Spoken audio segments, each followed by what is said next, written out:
Okay, continue tayo there ha. Yung puro kayo negosyante there, and then ikaw, ang tagal mo na, tapos siya, kabago-bago pa lang, ang dami ng mga produkto or stock sa kanyang store. So, ang daming, parang parang nafe-feel mo talaga na ang daming namimili sa kanya, ang daming mga sophie niya. There, sa negosyante, dito talaga, sa atin talaga there, hindi talaga yan may iwasan there, no? Mga ganun there. So, ano na lang tayo, no? Kasi lahat tayo kumakain ng bigas there. Diba reality rin there?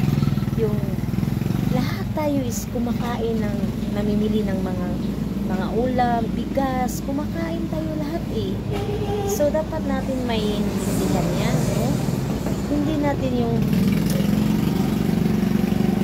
walang friend lang talaga, no? Talaga sana, no? Yung iba hindi na talaga, hindi na yun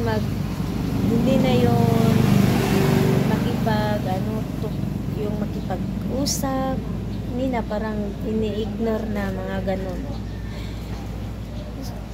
Sa buhay kasi dere, ganun talaga dere eh.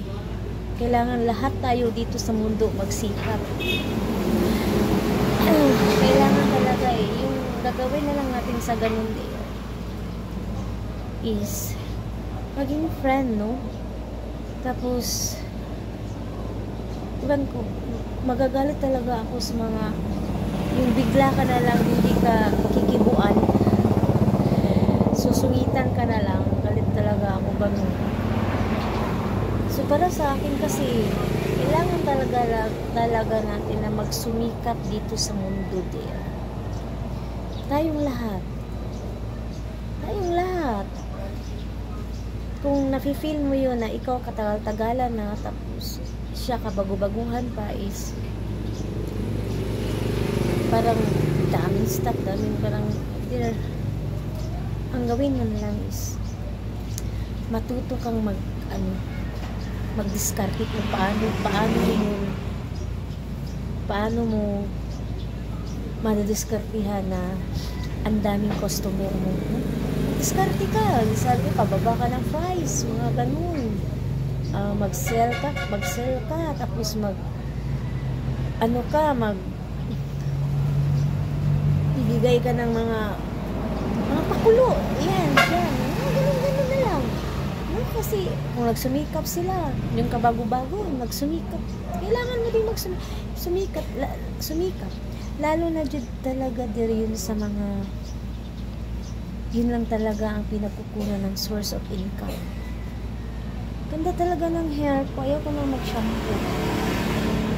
Kasi yung shampoo nakaka-dry. Ganda ng hair ko. Ako lang nagaganda. Oh, yun ang na-observe ko lahat. Na-observe ko sa pagiging laging dito.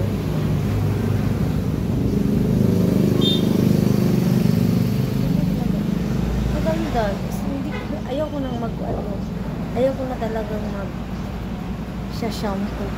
Magko-conditioner na lang talaga.